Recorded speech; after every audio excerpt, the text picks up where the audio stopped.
kind of have those general numbers in your head. If I'm going to self-manage my properties, I'm going to have 1, 2, 5, 10, 20. 20 gets to be a lot because that's a lot of conversations, communications, customer service, organizing cleaners, all that kind of stuff. We found a really great lead that you can do for a calculator. So this is bnbcalc.com.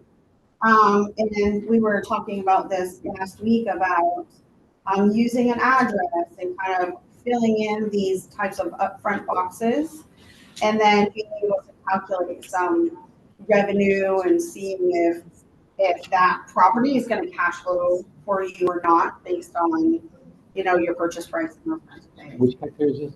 This is called BNB Calc. BNB Calc. It's free. It's online. Of course, there's paid. You can dig in more to the paid versions of that, but this was a really good one. We were kind of talking about that last year. But the factor in is identifying the property. So, if you're putting in a property, you're considering it's going to pre-fill it. You can fill the purchase price. You want to fit, 9 guests. And then it's really just kind of gonna see your free analysis is right, but then it wants me to log in. And you can kind of see behind it. It's gonna pinpoint it, it's gonna say your cap rate, your annual revenue. And then these calculators are fantastic online, but you do want to take some of them a little bit with a grain of salt. Like, is it really like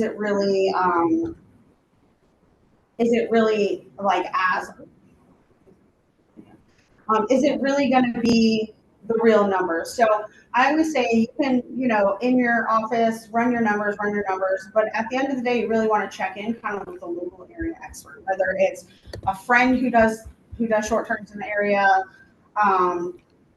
diving into the communities online. Biggerpockets.com is great. Kind of reaching out to other people who are doing it in the same area as you. Make friends with people who are doing what you're doing. Learn from them. That's a super great option. And then I found one more, which is a really cool one.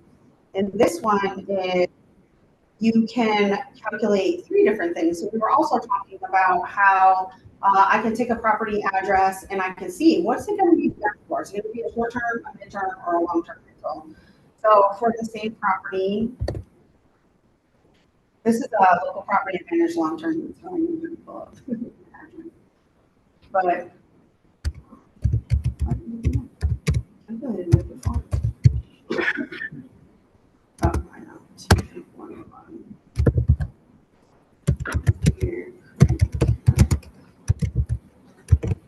So the property has to exist.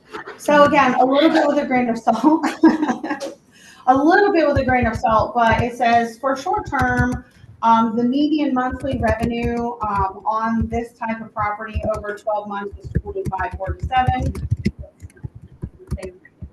It says the revenue figures represent the median over the past 12 months and does not include taxes, service fees. STR pricing is based on the full city versus neighborhood, so the data is used as an average estimate. So we don't know if it's like 90% occupancy, 90% whatever. Right. I think, what it's doing is probably pulling all the STR data that they can collect in the area, giving you that information. Midterm, you'd be around 2371. That is, very much calculating a vacancy rate as well. And then long-term, 1704. I will say long-term is off on this one because I did just rent this last Friday for $18.95 long-term.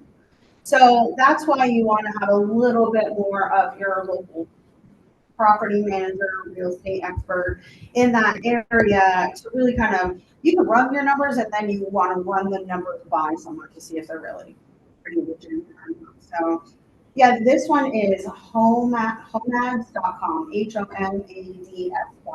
calculator, which is really cool too because, again, any of the free resources and they're pulling the data from the different sources, Furnish Finders, all the regular platforms, and you can go to the regular platforms. You can go to Airbnb, pick the neighborhood you want to buy the house in and see what's available right now for rent. You could look at specific houses' calendars to see how booked up there. It's a lot more of a manual process, but if you wanted to run some like quick and dirty numbers to see thinking about this house, is it really going to be more effective as a short, mid, or long-term rental? I think these were two good resources. I spent a few days looking back to kind of see where our best calculators would be, and I think this one was the best. It seemed at least closest to me in terms of like numbers that I would pull. HomeMad. Yep. HOMAD. Yep. And then the other one is BNBCalc. bnbcalc.com. Yep. Yep. So those are the two best kind of. So let me say this for those of you who haven't invested or whatever. So, right, we will help you, right? She will give you ARVs or she'll give you rental rates, right? And you're going to talk to some of the people who own Airbnbs and things. The reality of it is, people always want us to just hand them deals. That's not what we do, because frankly, if it's a deal, we're going to take it. I'm being very serious, right? But the way you have to figure out if it's a deal is you have to start analyzing properties and asking questions.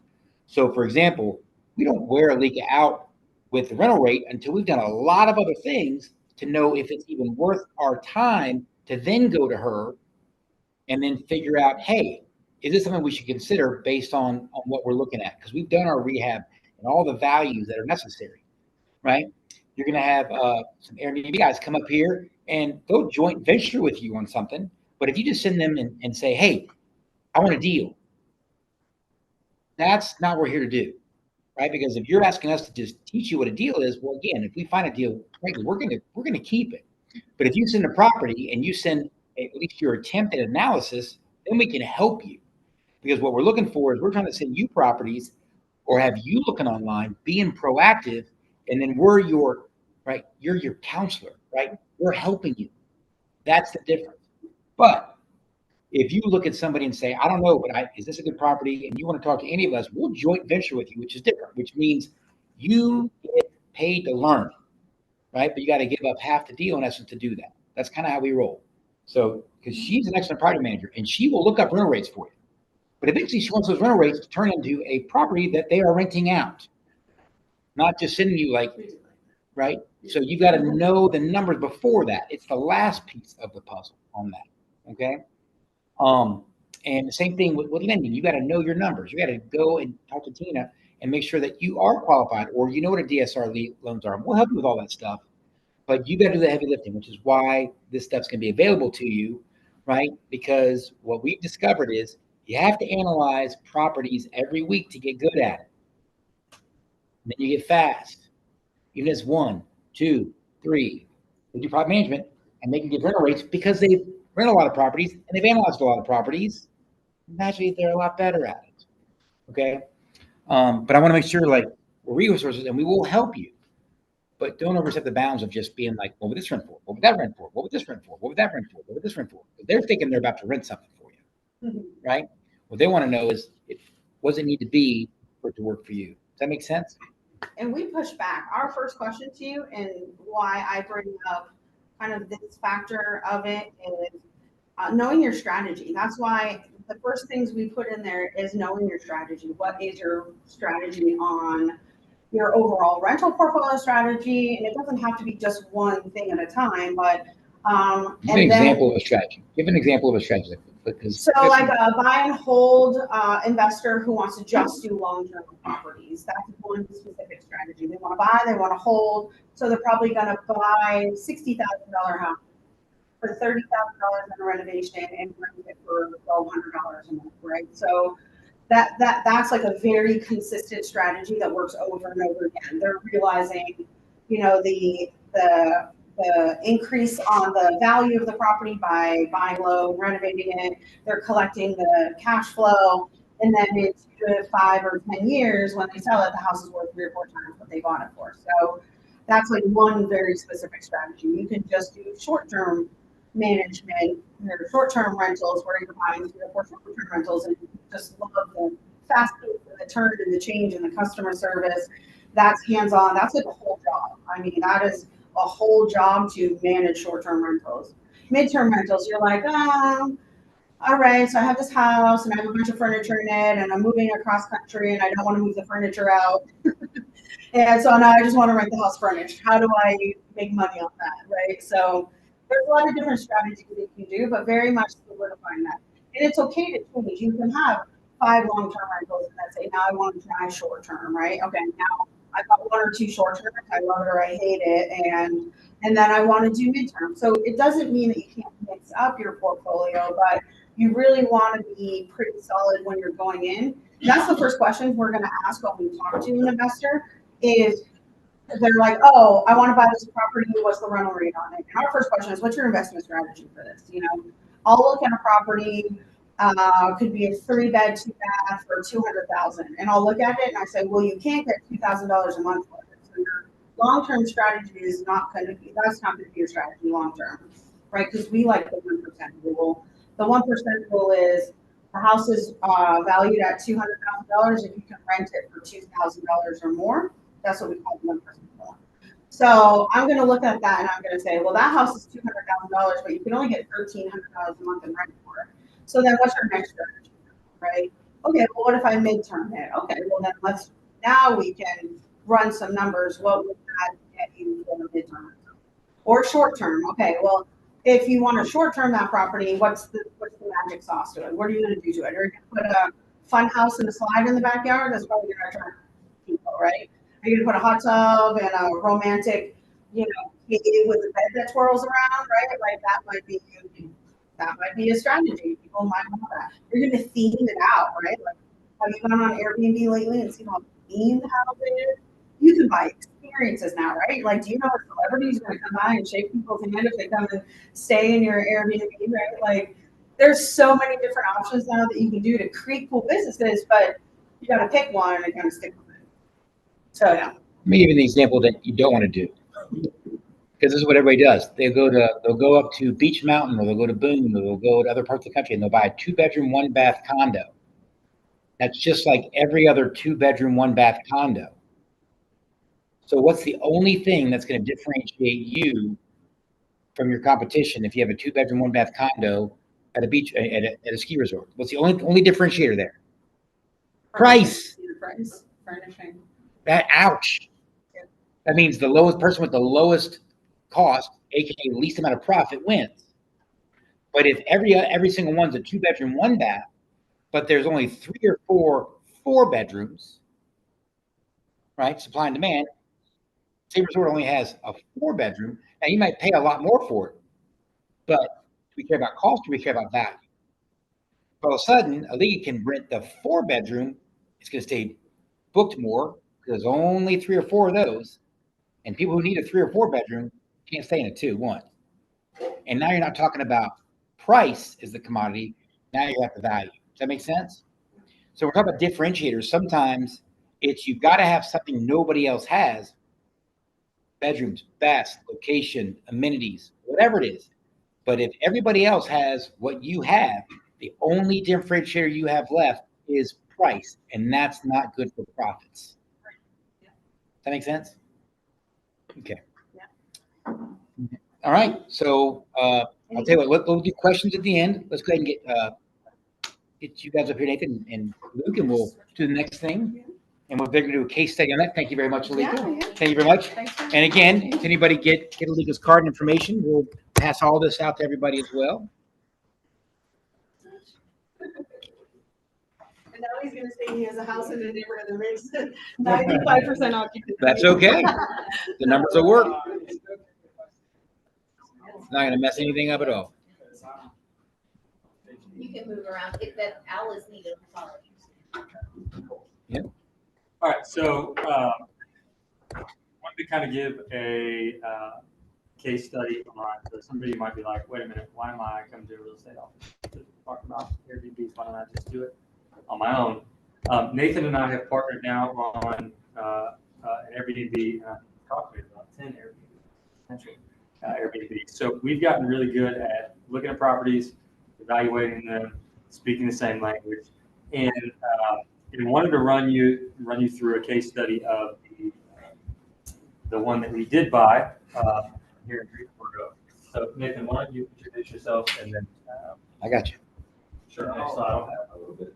I'll try to be brief. story. My name is Nathan Fawcett. I've been in Greensboro for about 5, 6 years now. I'm like a lot of you guys. I'm imagining some of you guys watch Chip and Joanne Gaines do like flipping houses in 30 minutes, and you're like, it's that easy. Anybody can do it.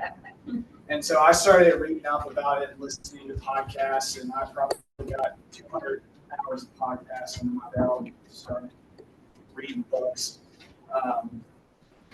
And we decided to purchase our very first home. And the home was in a neighborhood in Greensboro. It was a 3-bed, 2-bath house technically, but it actually had a 2-bed, 1-bath basement. So all in all, this house was a 5-bed, 3-bath house. And it was me and my wife and our less than 2-year-old son. And so obviously, like, we didn't need all that space. So the first time I started talking to my wife, and it's like, we could do a house hack here. And this is one of the strategies that Alika was talking about. There's lots of different ways that you can get into real estate. House hacking is where you take a portion of your home and you rent it out to reduce your arching costs. Right? If you can eliminate the cost of your mortgage or the cost of your utilities, you can start taking some steps in the right direction. So we actually thought about doing an Airbnb at the very beginning, and then boom, March 2020, the pandemic hits. We're watching We Are the World on the TV. All the healthcare workers would hear it. You guys remember it, and we didn't know if it was safe to breathe the same air as other people. So we decided that we were going to use that as a long-term rental space, our basement. It had a private entrance and exit. It wasn't going to be something where we were running into the people that lived downstairs. However, they were friends of ours. And if you have questions about renting to friends and family, ask Alika or Chris or me, and they can tell you all about that and what it's like. It's tough. So we fast forwarding, I'm going to try to speed this up because I can tell a long story. After that, it was off to the races. In 2021, we purchased the first home. We took on the BRRRR strategy, so we bought a house, renovated it, rented it out, and then refinanced it. And we were able to pull all but a small amount of equity out of this property, which was our very first deal. And after that, it was just like, okay, this isn't impossible. This isn't so scary. I partnered up with a guy that I met on Bigger Pockets. He lives in Texas. Up here, we started sending out direct mail to generate leads. We bought properties. We bought 4 or 5 different properties at that point. Now today we're up to 4 Airbnbs, 2 long-term rental units. We've done flips. We've done some wholesale, which is where you act as a wholesaler and sell it on the market with one of these guys. So we've had a lot of different experience. Right now, our gross revenue for our properties is something like $150,000 a year. That sounds really impressive. We don't take a lot of that home, so don't get too impressed by that. Yeah, so the property that we're about to show you, this is actually right on Holden. You may have seen it before when you're driving past. Next slide is good. This was the house we were looking at. So this is a 3-bed, 2.5-bath house. There's 3 beds, 1.5 baths upstairs, and then there was this basement area. That was very similar to my first house. It had a lot of room in it, but it wasn't being utilized, and it had a full bathroom. And not only that, you can see it in this picture right here. There was a garage it was an attached garage, and the house wasn't selling. It sat on the market in a very hot market period. It shouldn't have sat, in my opinion. And so I started looking at it and started asking questions. What if this is a good deal? What if we can do something with this property? And so One of the things that I like to do when I'm looking at short-term rentals is look what's around it. So this is a house that's right on Holden. And the intersection of Friendly's right here, Starmount Country Club's right here. So like not a bad area. If you're from around here, you know that this is a good place to be with Friendly Center being right down the street. The Greensboro Coliseum's really close. The International Airport's really close. So there's lots of stuff right near this property. So I call Luke and I say, hey Luke, What the heck is wrong with this house? yeah, what's going on here? I've got some comps. So to Chris's point, before I call Luke, I always pull my own comps. I look on Zillow. You don't have to have a real estate license to look on Zillow, and you can find properties that are like yours that are a similar square footage in the same neighborhood with the similar features, and you can see what the price is per square foot for those houses and when they sold, and try to figure out why your house is the same or different. So I did that with these houses right here. I looked at these houses and I said, Luke, I think this house in a renovated state would be worth $340,000. And Luke, you'll have to tell me what we actually bought it for. I bought for 265. So it had been on the market starting at 305. They dropped it down to 285. And we ended up getting it for 265. One thing on there, just to talk about the house too. One of the things that for something like this, you'll notice Watauga, Forestville, Avondale, Cornwallis. Avondale and Cornwallis can be kind of cut through streets that can be a little busier. Sometimes on things that buyers a lot of times aren't interested in when they want to live in their house, i.e. I'm on a big street, or I don't have a gigantic backyard, or I back up to a commercial place. Those are all things that can cause a house to sit on the market. Short-term renters, a lot of times, don't necessarily care as much about that. Renters might not care as much about the fact that they're on a busy street because they know they're not going to be there forever. So one of the things when we looked at this, and these comps were great, but all these comps were in a lot nicer condition. And at some point, buyers will decide what it's worth to have a house that's on a busier street. It's always a little bit more of a cut street. Also, that house needed, I think you got your renovation for up here next. Yep. It needed a good amount of interior work. They kind of slapped it on the market and thought, oh, it's the pandemic and you can throw a cardboard box on the market and it'll sell. And they tried that strategy and it didn't work. So we were able to do some negotiation. So when we went and looked at this property initially, we called some people that gave us some estimates. We came up with $67,000 is the amount that we thought we would spend on this renovation. So we started mapping this out, 265 plus 67. That puts us in the 320. We think it's worth at least 340. Let's see what happens. And you can see that this house was $65,000 less than the lowest price comparable. It was $80,000 less than the most similar comparable. And you can see the comparables right here. This is right where our house is, somewhere in this area. And these are all the comps that I was using and looking at. So I thought that, a house being $80,000 less than the most similar house around it was a good deal. So that's why I brought it to you. Into the strategy conversation. When you brought that house to me, I looked at these comps, pulled my own comps, said, okay, Nathan, that's great. But please don't call me in 12 months saying you want to get out of this because I'm not going to be able to get you out of it for what you want. So that's where, again, you just think next step is 2, 3, 4 years down the line. Not only are you willing to commit to an Airbnb or holding it as a rental in general, but are you willing to commit to it for at least 2 or 3 years? And I might be able to get you out cash flow neutral at that point where you can get your money out of it. So that's another thing that we kept in mind on this one too. So this is a lot more information about those houses, but the takeaway from this was my house was going to be bigger, more living space, and just a better house than the ones that I thought were the best comps. So that can be your takeaway. And this is what Luke was talking about earlier. People didn't like this house, right? And they didn't like it because it had small bedroom sizes and they had small closets and there wasn't a master suite.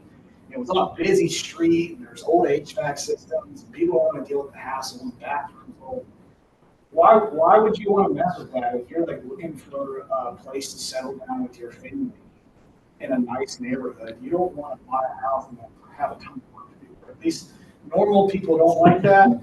I have a habit of doing that, and my wife doesn't like it, so you can talk to her if you're interested in knowing how that goes. But those things actually make them great Airbnb, right? Who's hanging out in the room the entire time they stay in Airbnb? Who needs a ton of closet space when they're staying at an Airbnb? Who would like to be in a very accessible location when they're staying at an Airbnb? So all these things were playing to our advantage. Things that are turned off other buyers were good for us, and it's probably a good time for us to mention it. My wife and I, we typically don't buy houses that we feel like a family could live in, or they would decide to live in the current condition they're in. We choose to buy houses that are distressed or are undesirable for one reason or another, because we don't want to take houses off the market, and frankly, we don't want to compete with other people on the market that need those spaces. And so, if we can find properties that are distressed or they're undesirable for some reason, that's great for us. And overall, we feel like it's good for the city of Greensboro as well. So, brief aside. So, Alika was mentioning some places that you can get comps for your Airbnbs. I think the two most popular are AirDNA and Price Labs. Both of them have a unique flavor. I would compare them if you guys are familiar with iPhones versus Androids. I feel like AirDNA is very much the iPhone version of things. It's clean, it's pretty. It's like this is really easy for you. The challenge with that is it's $300 per zip code. Yeah, there you go. So Per zip code to use their calculator, which is why Alika went out to try and find you guys some other free options like B&B Calc and Home Ads, because if you're set on a zip code, great, but that's per zip code. We've got about 25 zip codes in the triad, right? So and that's $10 per month, people. Month. So I love it, but it's not the least. It's not the most economical way to do it. I love it. And there's some like freer calculators on that, but to really get any amount of meat on that website, you have to pay. And that's the way it is with pretty much everything you're looking at. You'll see the AirDNA comps here again because they're pretty and easy to present. What I typically use is Price Labs, and I would say that's more like the Android of the two. It's not the prettiest thing, and it may not be the easiest to use. It's clunky. Yeah, but there's a ton of data, and in my day job, I live in spreadsheets. So I've built my own calculators for real estate. I have done all my own analysis. So I take the data that exists in Price Labs, rip it out, take it into spreadsheets, and then further analyze it from there. So you don't have to do that. I just do that because it makes me feel better about what I'm doing. Because I want to find the most similar properties to mine. Because I feel like that'll give me the most realistic expectation for what I'm actually going to buy. So I would recommend Price Labs. It's not unreasonable. You can find properties that look like yours. You can sort them out by amenities, and you can see how your property would perform. If you bought a 2-bedroom, 1-bedroom condo, how much competition would you have, and who does the best in that space? And that's what I want to know. Who's my competition, and how will I match up against them? So when I did this, I assumed my conservative estimate would be $225 a night at 80% occupancy. And that's based on these numbers that you're seeing here. My expected estimate was $247 a night at 92% occupancy. So those are two very different numbers, right? And Alika will tell you this is not an exact science. This is the best I could do at the time, even with Airbnb. So if we can hit the next slide, and am I okay on time so far? So this was our timeline. This is what we expected. I'm not going to go through every single portion of this, but this just walked through how we expected to fund this, when we thought the rehab would start and finish, how long it would take to decorate, when we would list it on Airbnb, when we would actually get our money back to our lender at the end of this. This did not happen. This is not what happened. So let's keep going, and I'll talk about results here. So this is the results, right? Great house, really pretty, catches your eye. If you drive down Holden, I guarantee you will see this house and you'll be like, oh, that's Nathan's house. If we can go back for a second, I want to go ahead and say that I have no design skill at all. Me and my wife, when we first were getting married and registering for our wedding registry, we had a fight about the color of a mixer.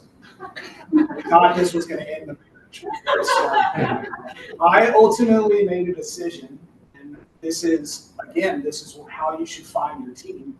Find people that are good at the things that you're not good at, and you partner up with them.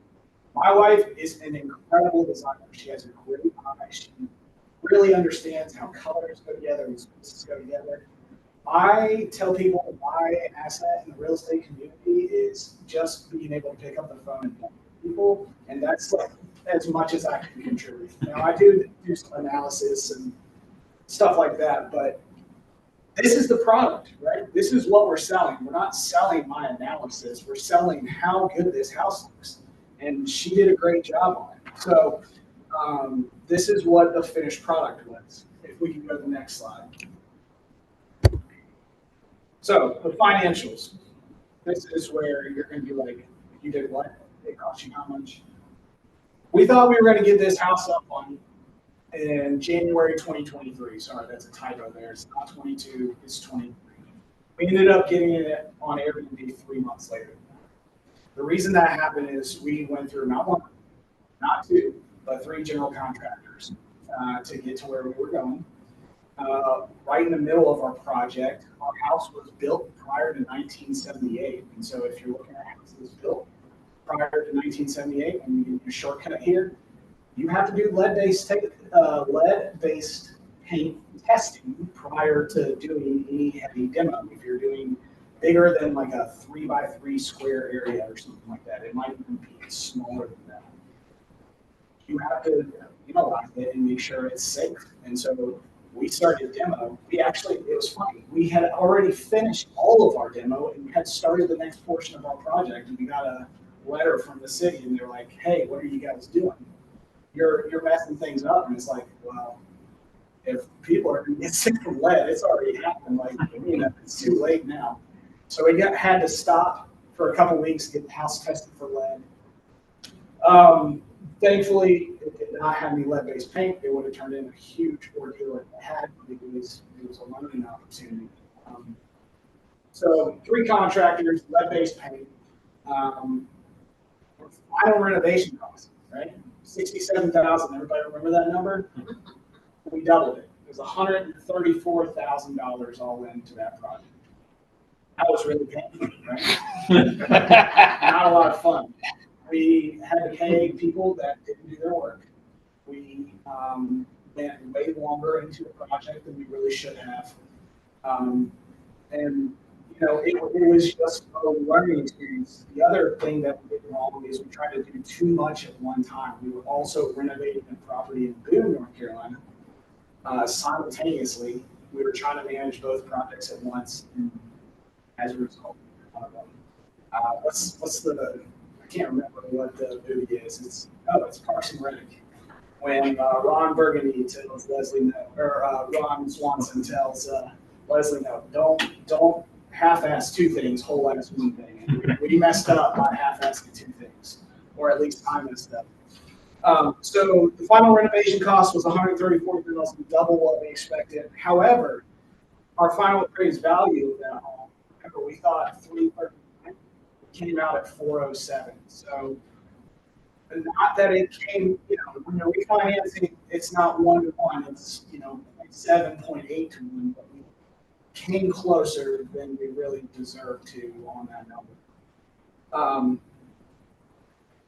Last 12 months revenue, $66,000. The conservative estimate, $66,000. You guys should applaud now. I got one right. That was the only thing I got right during the entire process. Our occupancy rate is around 70% for that house. We thought it'd be closer to 80. However, our nightly rate is 266 for that house. We thought it was going to be You beat that one. You beat that one. Yeah, You not only you beat that one. I beat that one. I did better on that one. Can you go back and explain, you said the final agreement value, can you explain in more detail for people who don't Sure. understand? Yeah. I'm sorry, and if I've gone too fast on it. That'd be fine. Or like one. Yeah. So I was saying 1 to 0.8, 1 to 0.7. When you're going to talk to a lender, just like you bought your own home, you go and say, hey, listen, I've got this house. I think the house is worth $100,000 for easy math. We know that nobody's buying houses for $100,000 these days. You say, I think this house is worth $100,000. The lender says, cool. That's nice that you think that. Let me find someone else and see if they also think that. So they hire an appraiser. They go, and that appraiser goes out. They do exactly what I did and what these guys will do for you. They look at the value of the homes around them that have sold. They add some stuff, they subtract some stuff, and they say, your house is worth approximately $100,000. Yeah, my house is worth that much. And so then the lender has a lending rate, loan to value. Lending partner can tell you all about that back there, but they will give you a loan that is some percentage of the value of the home. Now, if you're like a first time home buyer, it's your single family residence, and it's your primary home, you can get something like 97%. Now, if you're a veteran, probably even better than that. If you're buying real estate and experience, you're probably going to get no better than 70% loan to value. If you're a little bit more experienced and you have a good relationship with the lender, maybe you'll get closer to 75, 80%.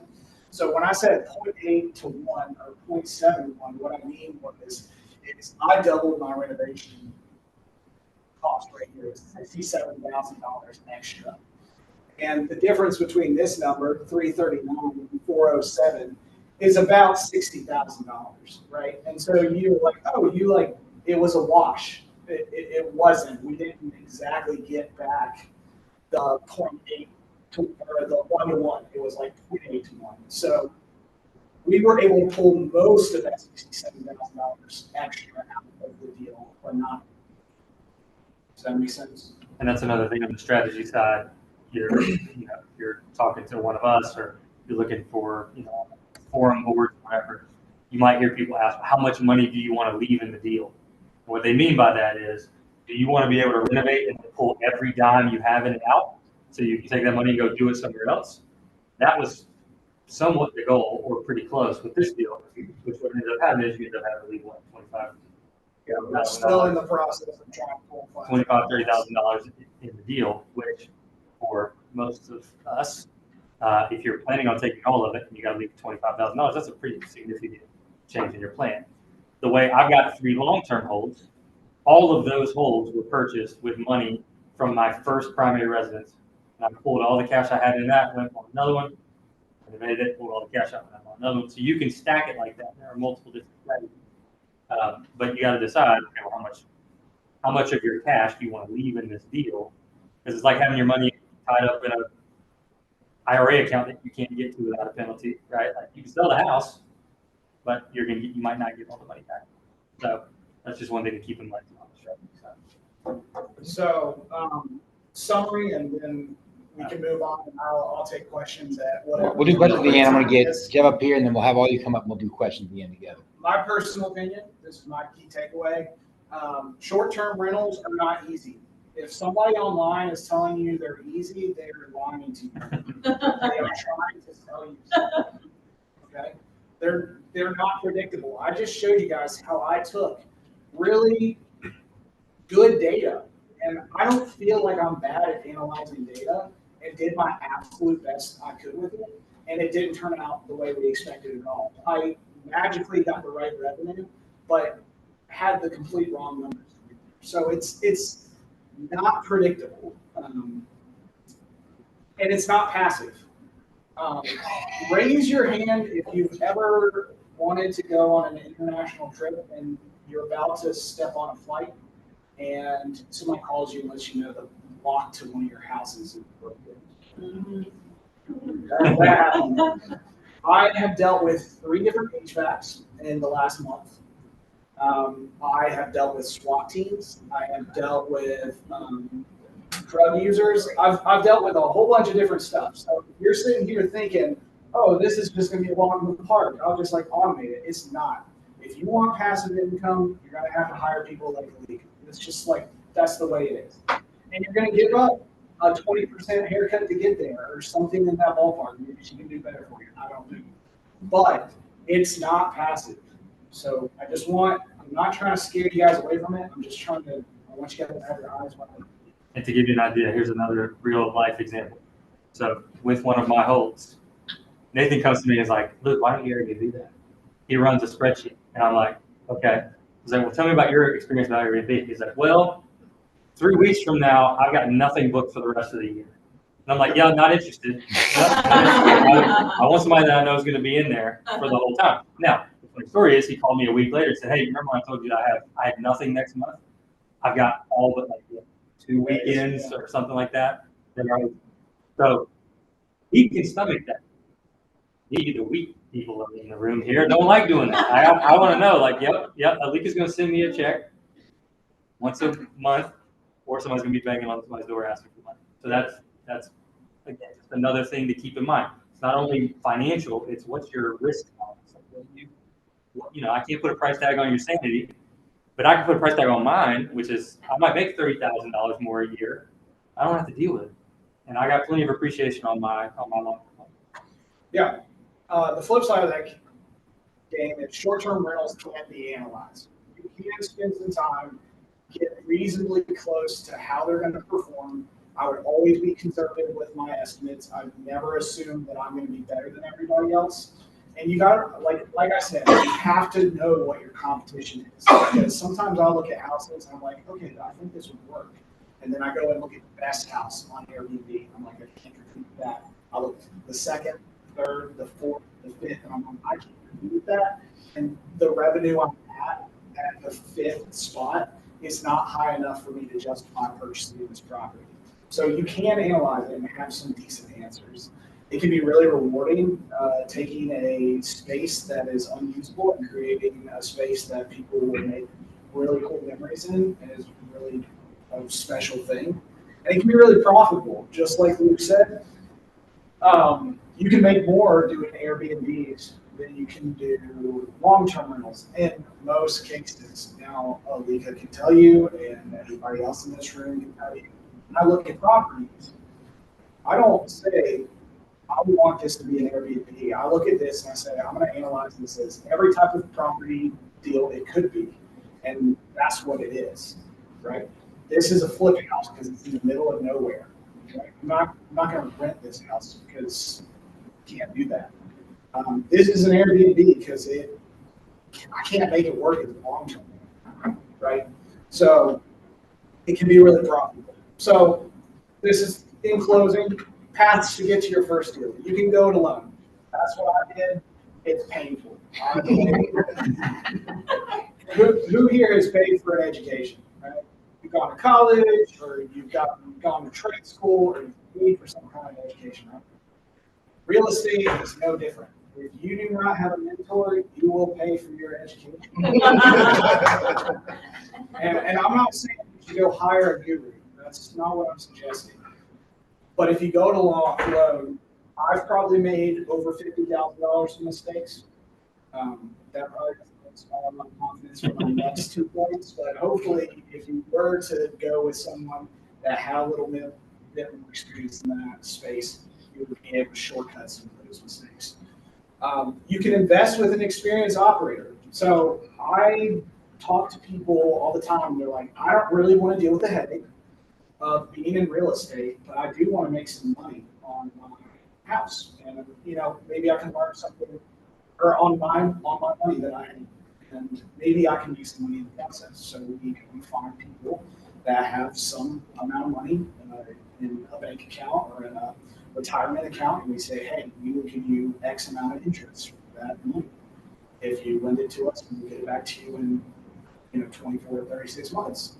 And so if that's something you're like, hey, I don't really want to deal with this, or that's way too hard for me to get started with, that's a great way to get started, is to find someone who can put your money to good use and let them lead you in the process. The final way, and this is what these guys were saying earlier, you can partner up with an experienced operator. So if you can find someone who knows what they're doing and is willing to teach you, then you guys can both really benefit. And it's something that I'm excited to do with other people.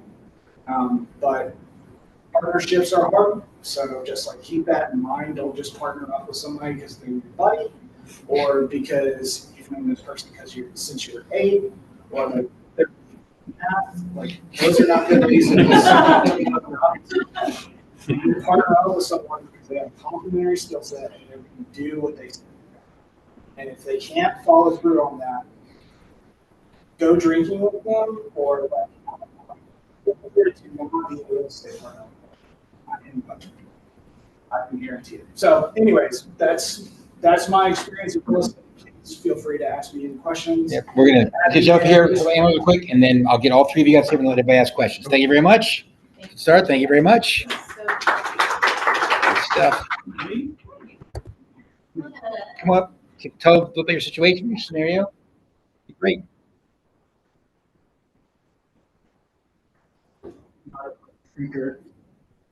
You said it's because of the rock star. But you did stay at Holiday Inn Express last night. I did what? Stayed at Holiday Inn Express last night. That's right. Yeah. Yep. So I've been in Greensboro. Hi, my name's Jack. I've been in Greensboro 3 years in July.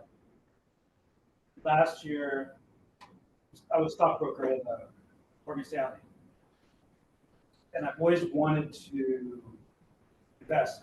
My primary goal was in Airbnb. I would have put that off for 10 years because I like to think about stuff a lot. I mean, I'm a progressive conservative, meaning I'm very optimistic, but I don't like to do things really fast. So then it came to be, well, my whole team's getting laid off in 3 or 4 months. And I thought, ooh, better go right now. And to be fair, I didn't default to anybody. My wife can take care of all this too. We wanted to move forward without any problem. So then I started looking for a house. And I thought, well, because I'm a progressive conservative, I want to do the B&B, but I want to make sure that I have a backup plan. So I looked at long-term, and I looked, midterm and long-term. I'm like, will this work as a long-term? Will the numbers work? Appreciation's good in Greensboro, but that time was really good. Can I double it as a midterm? Yeah, probably.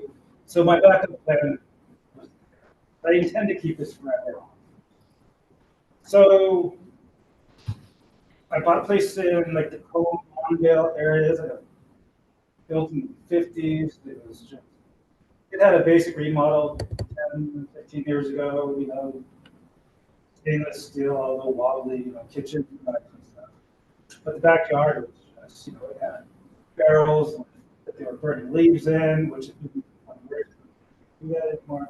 It was trash. So I paid too much for it. I gave full price. Like I didn't come into it looking for real estate. I looked into it that's what I didn't go in there and can I do this? Can I do that? I'm like, can I make a short-term rental out of this? So, for example, it has 1 bath. The tub was a mess. Out with the tub. I don't even have a tub. I have a rain shower, all beautifully tiled stuff. That's it. Does somebody want to buy a house, 1-bedroom house, rain shower? Probably not. It's an Airbnb now. No turn back. That's what it is. Maybe midterm. So then I'm like, okay, well, how am I going to price this thing? How am I going to compete with everyone else? So I use I use Priceline, I use Airbnb, and a free trial for a month. And then I went on to PriceLab. PriceLab's great. But also what I did is I went on to Airbnb. Hey, I want to rent a house in Greenboro and find out who these people are. And then I picked them out. I just flat out called them because people who have Airbnb, from my experience, their favorite subject is Airbnb, and so they'll tell me all about it. And so I learned a couple of things, like you need some amenities. But yeah, I watched all the videos. Bill, that guy, he's so good that he's lost sight. So I renovated the inside. It didn't cost me much. I think $15,000. Did some paint, and then I did the floors. I bought these great big furry rugs. You gotta see his rugs. Take your shoes off and wanna walk in it. But Almost yeah, pretty every comment is about my freaking fur rugs, and they were like $75 on Amazon. And you can the washing machine. And I got two in each room, so I can wash all the down. That's why I roll at home with my clothes too. Whatever.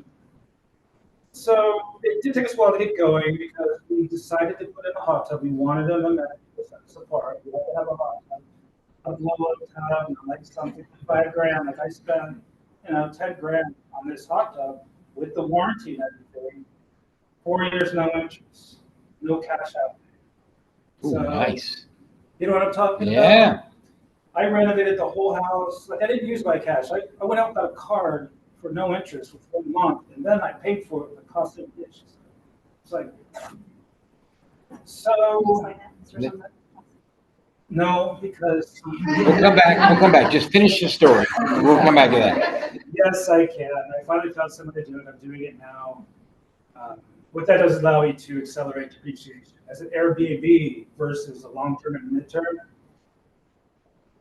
you're considered a professional developer on short-term, considered a business, so you can depreciate furniture, HVAC. They segregate everything down, put it on an immediate, and there's something called bonus depreciation. You get it all right now. It's sunsetting this year. Last year was 100%. This year was 100%. I was looking at 80%. Congress just passed. It's gone back to 100%. So I may be able to get that retroactive at 20%. Anyway, that's a conversation for another time. So I put this hot tub in the back, had the patio all done, all interest free. So I'm not spending money out of pocket, no real cash out. I can afford it. And then my wife's like, we need a pergola. Pergola is something you build first. I built the pergola around it. Really nice, because my chief competition in my neighborhood, next door, has a hot tub, and his interior is not good. Mine not so much. It's cute, but I wanted my outdoor space to be the draw, so I put privacy walls and landscaping and all this crap, and it's doing pretty good. I mean, we've only been in business 7 months. Superhost and top 1%. Now, that's according to Airbnb. I don't know what my return is. I haven't been there a year, but we're looking at probably 35 to 40. What's the address? We want to go look it up on Airbnb. What's the address? You don't want to promote it? Yeah, it's go ahead, look it up. Sure. It's 3014. Up there? I don't know. But I'm not going to mess with this right now. Yeah, look it up. It's Yeah. Just, B&B. It'll pop up. Yeah. But Yeah. so there's that. But I was going to say, I didn't come here to about me. I came here to listen to Nathan. His story is fantastic. And I would agree with him in a couple of things. Like, I don't use property management, although I will. It's stupid. I mean, it is just stupid. I'm customer service all day long, but that's what I like to do. So when they walk into my place, they have a bottle of wine, 2 wine glasses, you know, the lights are dim. It's like, it's an experience when you walk in there. It's like the best experience. But, you know, they have fresh flowers, a cart, and all this stuff. And they walk in there and they're doing good. I'll tell you a tip. I give them wine, because not everybody drinks it. Because any little flaw they have is going to go away. They're going to have the greatest freaking time, you know. You know, oh, I found a cockroach in the bathroom. Well, whatever. You know? Because the thing that's different between long-term and mid-term is Airbnb is a lot of work, but I don't think what was mentioned here is that it is a star review culture. It is 100%, 100% on those stars. You can have, I only had like 42, 43 5-star reviews. Probably 60 people stayed there. I'm probably glad they did a review. But I'll be devastated the first time I get a 3.5. It'll just, it's like buying a new car. You gotta like seeing that car with a hammer, just get over it. And it hasn't happened to me yet, so I'm still freaking out. But it's doing pretty well. The horror stories I could tell you, you know, and because of the hot tub's a great amenity, but people like to come here for an event. So for example, later this month, I have someone going to a concert, some country I've never heard of, but he's coming in at 3 o'clock on a Sunday after a full week of using the hot tub. Now, they spilled something in that water. They didn't take a shower. That water looks like trash. I've got 4 hours to clean it in the house. And sometimes that means draining. And when someone has a big event coming up, so I try to schedule things. I don't block days out. I think I'm at 60% occupancy. Sometimes more than that. I block out days and I don't know if they can. We're busy. We're busy so far all year long. And, it's driving me crazy. All I know is I want to get my next one. Why? Because I want to be able to get a property management into this one. Because I'm done with it. When I bought this place, I was like, well, I'm going to commit here to learn this business. All that past stuff, I want to learn ins, the outs. I replaced HVAC. I've done all this. He was talking about. Like, someone's air went out. Like KJ said, I wanted a second pair of eyes on there. She's like, you're freaking barbecue. Next day I had a new barbecue. I was like, okay, screw that. New barbecue. The HVAC went out, had that little fixed it. It was something that financially died. New HVAC, just like that. But to her point, Alika, to her point, you gotta take care of these things. Someone's got to do it. You got to have guys on staff right now.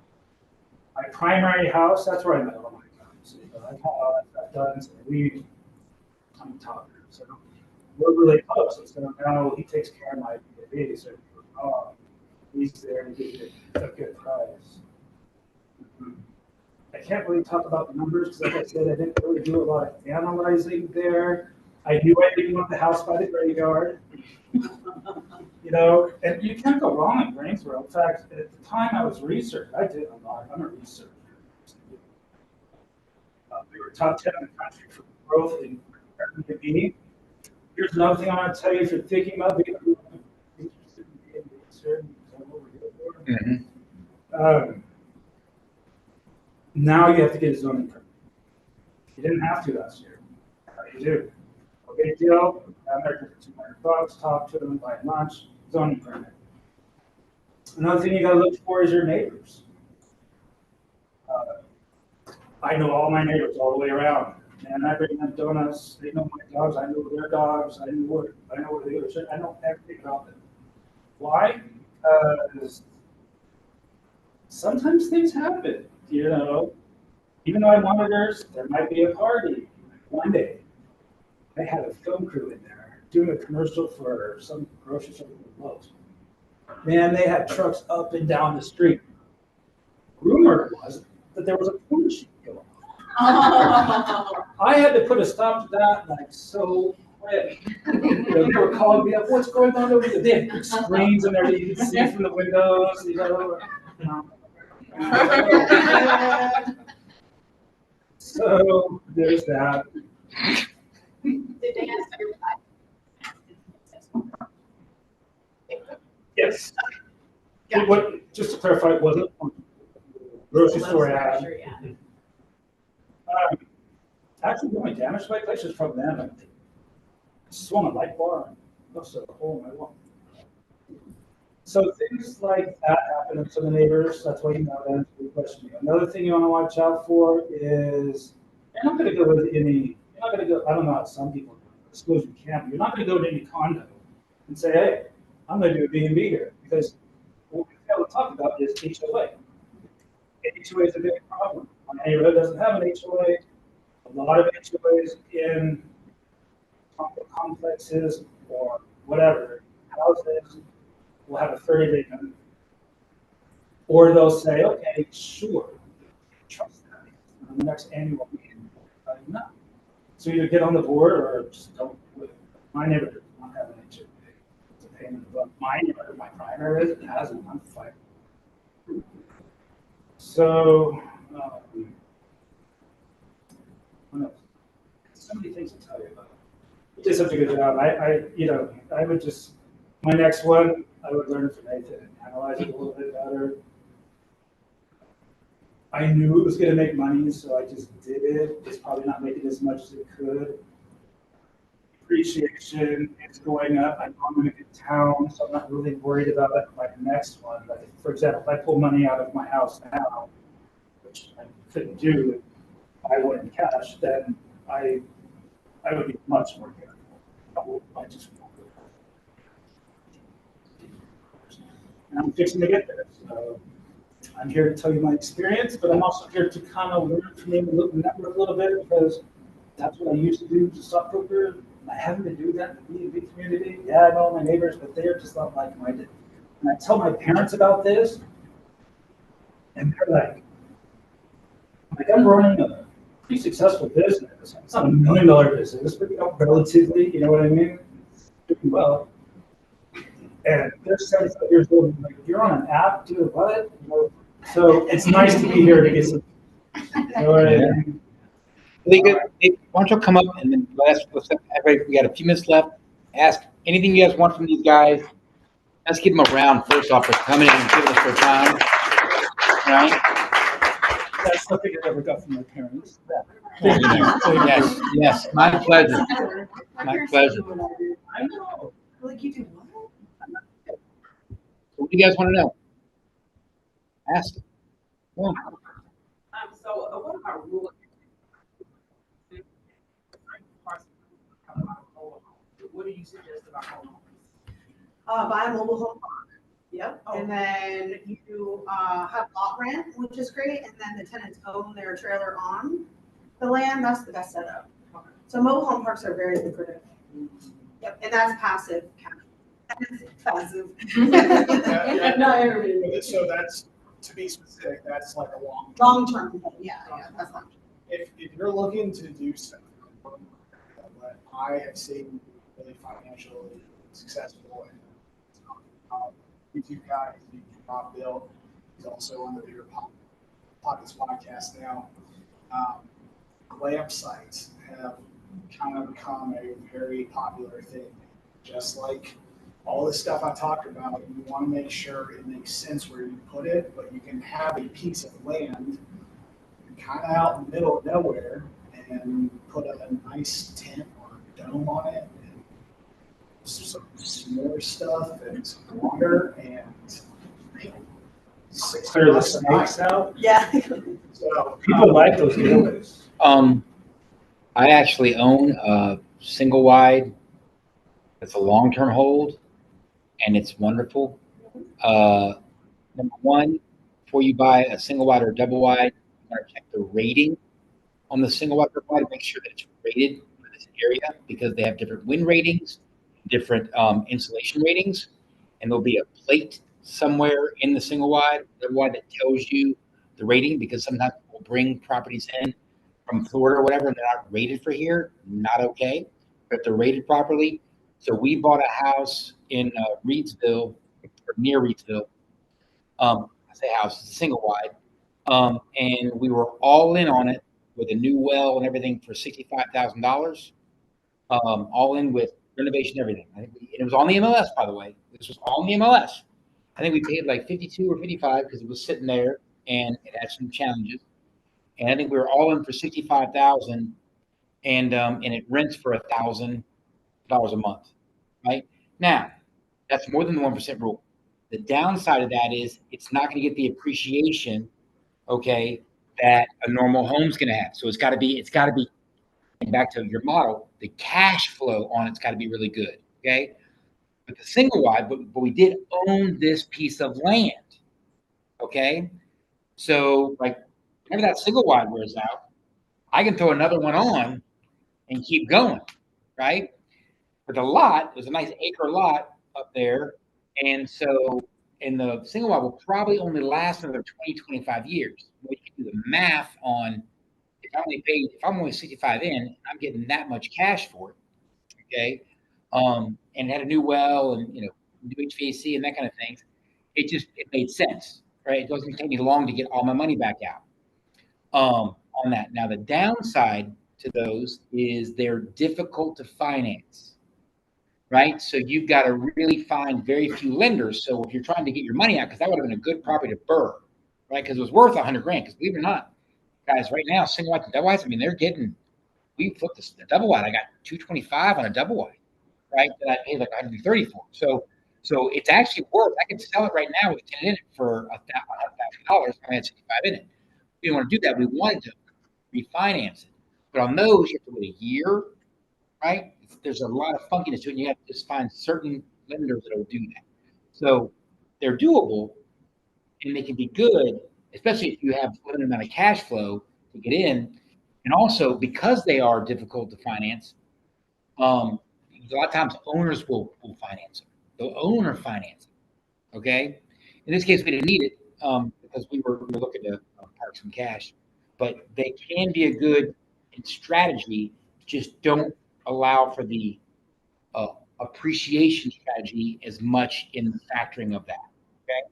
Just to review real quick, there's 4 ways with real estate, which is why we like real estate so much. 1 is appreciation. Number 2 is debt pay down. The tenants are paying debt down, not you. That's awesome. 3, cash flow. And then 4th, there's many variables to tax write-offs, cost segregation. If you have a big income, you can do that. But generally, because you're getting all the interest that's paid on that mortgage that the tenant's paying down, you get deducted off your taxes.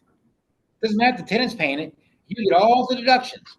The HVAC, I'm sorry you had it, I'm sorry you had the renovation costs, but those are all deductions off your income from that place, right? Which lowers your taxable income. Now, if you're trying to buy a bunch of properties, you got to be careful on having no taxes, okay? Because Tina can't give you a loan if you show no income. Okay, so you got to be careful. It's a balancing act, which is why you work with a good lender to say, hey, I'm looking to buy a few properties. We're going to help you with your tax strategy to make sure you're kind of balancing out how much you write off and how much you bring in. So you're paying the minimum amount of taxes you have to pay, right? Okay. But remember, that's one of the benefits of real estate. There's 4 potential things on holds. 4. And that's the stock market doesn't give you that. Right? That's a 1 chance and you're not in control. Whereas if you're working with Alika, now I will also tell you from Luke and I's standpoint, we are much more conservative and these guys are far braver than us. Because when we analyze properties, we allow for a 9% vacancy rate. 9%, great question. That's because that's a month of vacancy. That gives Alika 2 weeks to get in and turn it, 2 weeks to find somebody, because I'm not buying it if money's coming out of my pocket. So I want 9% vacancy, and then I'm allowing 10% for her to rent it out because I'm not dealing with it. And if it can't at least cover all of that, I'm not buying it and have some cash flow because I'm not getting the phone call at midnight about a toilet or whatever. I'm like, there you go. Thank you for your 10%. Right? But that's just our strategy. Right? And I love the fact that you're learning it and getting better at it. It's amazing because that's a lot of money, but you're getting paid for the education. Right? I want to go do other things. I love that. But neither one's wrong, right? But just know if you're not paying a league to do it, then you're getting education. That's fine. It's not free. It's a lot of your time. If you just want to deal with it, well, then just put in the number for whatever the amount is for a management company, right? And you don't buy it unless you can cover that. Neither one's wrong. These are all different strategies. And when you analyze properties, you start asking these questions. Is it worth the time? Is the effort and energy to do it yourself? Is it not? Right? Because we can find properties that meet any of our criteria if we're patient. Does everybody here know the definition of luck? It's when opportunity meets preparedness. If you aren't analyzing properties, you wouldn't know an opportunity. Like I found that single wide on the MLS. Oh, was I lucky? No, it was sitting there. It's lucky because it was a great deal for me because I knew what I was looking for. I was prepared, right? So any of these work, and it's just ask the question, play with the numbers, take out the vacancy rate, take out the OLICA. Do you want to do it yourself? Do you not want to do it yourself? We don't care. Just tell us what you want, right? And then Tina will tell you what you can do, what you can't do, and then you'll know, right? Right. Enough about that. Any other questions for you guys? Anything you want to add on that? This thing I was like, oh, I did that. I got that one. I love it. Any others? What else we got? You said you were just hard to pull the trigger. Did it or jumped into it? What about you? I was gonna have some free time, getting laid off. Good reason. Seriously, good reason. I'm like, screw this. I've always wanted to have, so I kept pushing it off. So this is really gonna get me started. Now that I'm involved in it, it's kind of like, it's fun. And so why not? And I'm not gonna be into flipping or any of that stuff. I'll be a little too old for that, like back. Even though construction, I can't, I gotta do construction myself. So it's not gonna stop. But yeah, that's the reason I got into it, is I had free time. How confident are you feeling at this point about as a committee, how long do you think it takes to really, so we're about to get ready to get started, start analyzing properties, or you just jumped in. What do y'all think is the learning curve at time? Ongoing. It's always ongoing, so the market's Sure. always changing, the areas are always changing. And every I property feel is, confident in knowing what to do. Oh, man, I didn't know that. well, you said 200 hours of podcasts under bill. I mean, it's really kind of a combination, I think. And then everybody's different. We were talking about, last week we were talking about, can we just have a calculator that tells me the answer? And it's like, no, because there's too many variables to really, so your confidence is going to be like, all right, I ran this deal, then run it by 5 of your friends, right? Or like 5 people in the industry who know what they're talking about. I'm one resource to them running numbers of multiple platforms on different things. So I would never say, you ran your numbers and like that, and then eventually it's just the culture. I'm sure about building confidence. Like, you just feel like, okay, I kind of know what I'm doing. I think probably you're not confident until your first deal goes, in my opinion, right? Like that, and to be honest, your first property is going to be the scariest one, right? You hear things like the foundation went down on this house, cost them an extra $10,000, and like $10,000 is a lot of money, but when you're talking about things that are worth hundreds of thousands of dollars, $10,000 at the end of the day is not the end. You have to find that $10,000. You have to put that into the house.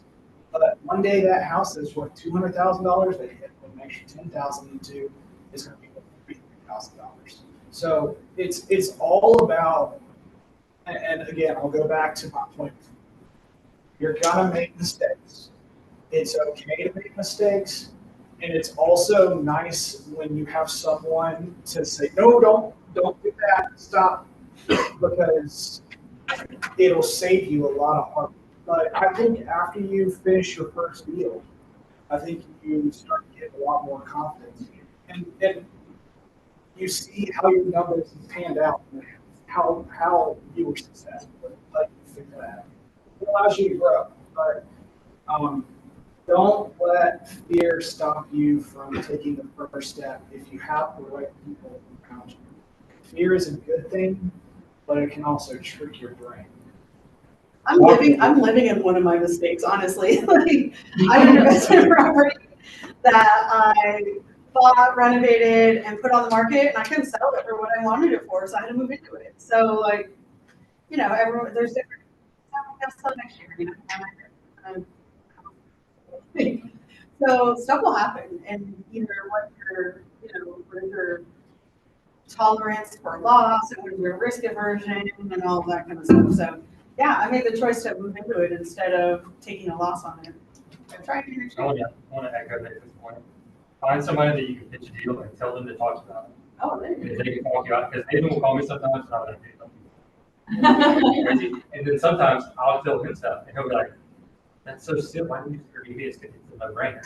And we play off each other. There's times I did that one with Chris just 2 days ago. Yeah. I was like, "Here's the short term. Here's the fixed, here's the long term hold. What do you think?" And he was like, "All those are kind of like, eh." And I'm like, They're singles. But they're singles. Like it's like they're single. And then Luke has one. We have this property that he has that he's got so much equity in. We play the game every time a tenant moves out. He goes like, "Talk me out of selling this." And I'm like, "All right."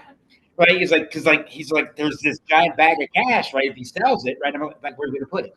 Get the other part picked out, right? Because you don't sell appreciating assets unless you're buying a better appreciating asset, right? And we're real estate agents. We sell houses for a living.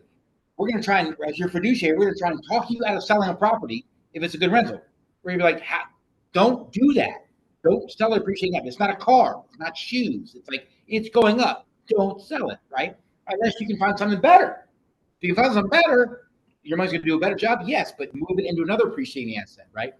And that's what I always stop. I go, what are you putting in it? I don't know. Until you know, don't sell it. Now, if you know there's a great deal that's going to do better that, then yeah, let's get rid of it. But if you don't, then hold, because it's still going up, and it's still bringing in money, right? So those are different things. Also, Yeah. Also, like, don't run your numbers. Even on a home run, it's gonna be a 60 grand all in, and you have 60 grand to your name. Nope. Don't do that. Yeah. Build yourself. I mean, Unnecessary. I'm so literally working on my first flip right now, and we had a 20% margin of error on every single hand. Because I'm like, I don't know. We'll see once we get in. And lo and behold, total budget's about 25% higher on some stuff, but we ran into some foundation stuff. Yeah. So, and again, we're not stressed out. It works. Yeah. And we'll help you with that. If you start it, we'll help you with that, or we'll blow holes in it. But don't just come and say, "I want a deal." Don't do that. Right? That comes in it. Now, I want to let you guys know. So we've got some QR codes up here. Number one, CPT Wealth Building Facebook group. That is our group where these videos live. We've got long-term hold investment sheets. We've got another Airbnb video from a person who wrote a book on Airbnbs and how to analyze them. We'll put this there. Also, so you're welcome to join that group. Just understand, for anybody that's vendors in here, like, you join it, but we zero solicitation.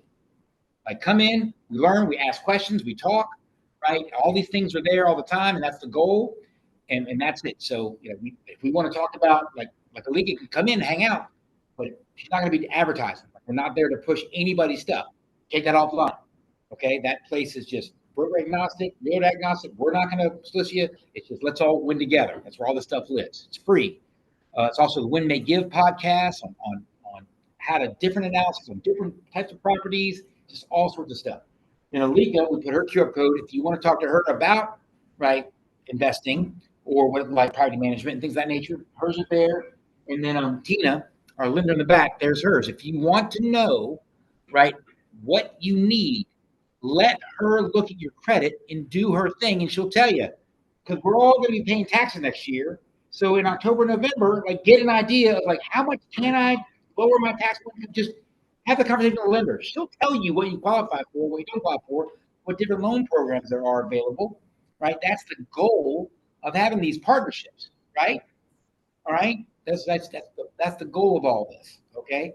And then if there's anything we can ever do to help, we're more than willing to help. Like, we're here to answer questions. It's just, I just said, just be careful, because people will call us all the time and they'll say, "Hey, I got 20 grand. Can you find me a good deal on a property?" And I'm like, laughing. I'm like, well, okay, but if I analyze that property, I'm going to do it myself. Like, you need more than that than call us from California and tell you you've got 20 grand you want to invest in property. Do the research. Go look at the whole sheet. Watch the videos. Look at analyze a property. The first property is going to take you an hour, 2, 3 to do. But eventually it'll take you 10 or 15 minutes, right? Now that you've done one, it's going to be a lot easier to do the second.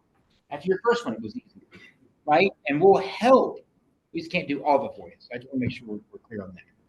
For what it's worth, Bigger Pockets is a Oh, yeah. great resource around. There's a lot of free stuff on there. Yep. But if you get a paid membership, which is maybe $200 a year. Yeah. It's 100 and I think it's 140. And if you're like me, when you first got into real estate, you're like, I'm not spending money on it. Yeah. Like, it's not worth it. But if you can spend $10 a month, $1,000 a month, it's definitely worth it. And we use their calculator. That's the one we use, but we have a free one. The whole calculator is close, but again, because you can do 3 properties on Bigger Pockets a month for free. And by the way, they caught on. Like you can't erase out when you're on and do a new one. Doesn't work. They have the 3, but it's the best calculator for burrs, flips, and holds. It's just that they don't do the short-term rentals on there. They just push you to Air DNA for the short term for Bigger Pockets. But it is a amazing resource. Amazing resource. I've been to it's fun. Go hang out with some investors. I like to travel around outside of North Carolina and do investor events. Just go rub elbows and like listen to what other people are saying. It's fun. I mean, I learned so much in 5 years of just, gone from like, I had no idea what I was doing, I was afraid, to like, oh, look, I just bought a sub 2, and that's what I'm living in. But like, so if I can say, hey, I just bought a sub 2, like that's your investor lingo right there. Right? Like, okay, what'd you buy? How'd you do that? Yeah, subject to. So hang out with people who are doing it local. There's local investor meetups. Join RIA, local RIA, the Real Estate Investors Association. Bigger Pockets has a local meeting in Winston. There's one in Raleigh. There's a bunch of different investor meetups. Yeah. Thank you guys. Seriously, I want to let you guys go. We'll hang out a little bit, but thank you all so much for your time and effort. Really appreciate it so much. We'll leave this up. Yeah, sure. We'll leave this I've up. got some business cards too if anybody wants to share contact. Good. Thank you. Good job, brother. Appreciate you. Seriously, man. Sounds good. Yeah, go.